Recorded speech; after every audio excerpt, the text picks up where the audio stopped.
beginning of every lesson, there's some instructional notes. Those are meant just for the teacher.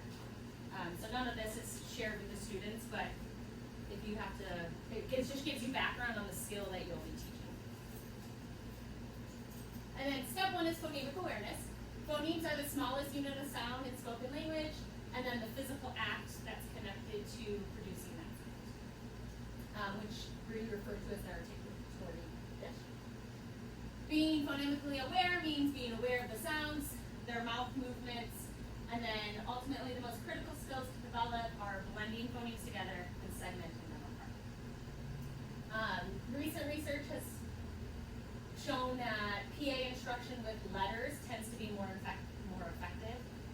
I know when I was trained, it was always like phonemic awareness you can do in the dark, there's no letters attached, but research has shown that when we start to attach those letters that kids are more successful. So there is a small part is blending without the letters. We'll see most of the work using the letters when we say this. UFLI suggests to use connected phonetation, which also when I first started it was like s, at, where they were distinctively saying each sound. If it is a continuous sound, they recommend using continuous sounds when you do it. So s, at, rather than putting those stop sounds in. Now some words, if it's a stop sound, so pat, we would have to say at. You can connect the ats, but not the to it. So I'm going to show you. Okay. Making students aware of how sounds are produced strengthens their phonemic awareness.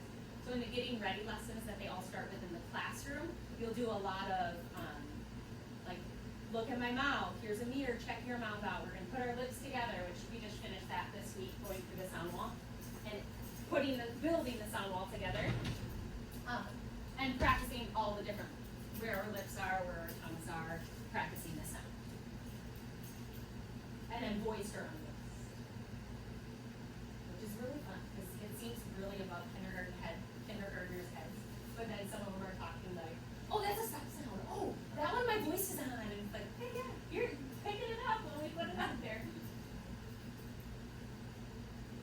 So every lesson comes with a slideshow. So this is the one that would go with 41B.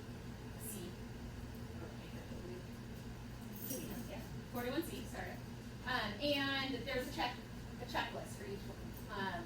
So the first one for every day is phonemic awareness. Looks like this.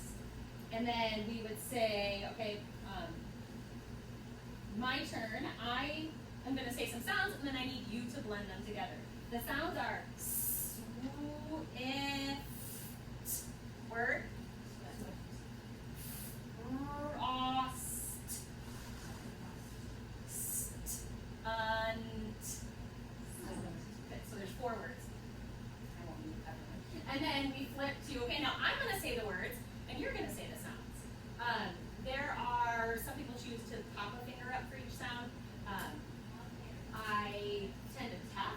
I just started that last year after my letters course. So, some way that they are showing you that there's different sounds in the words. So the first one is brass. What's the word? Brass. Tell me the sounds. Ready, go. Brass. So then you would go through those 4 words. And all the kids would be chorally responding with you. And then after each stage, then they get a check mark, which is big deal. I mean, who doesn't appreciate a check mark? The next steps 2 and 3 are the visual drill and the auditory drill, which I know I'm flipping back and forth, but those are explained on page 24 and 25 of your book, and that just breaks it down and goes through the different steps for this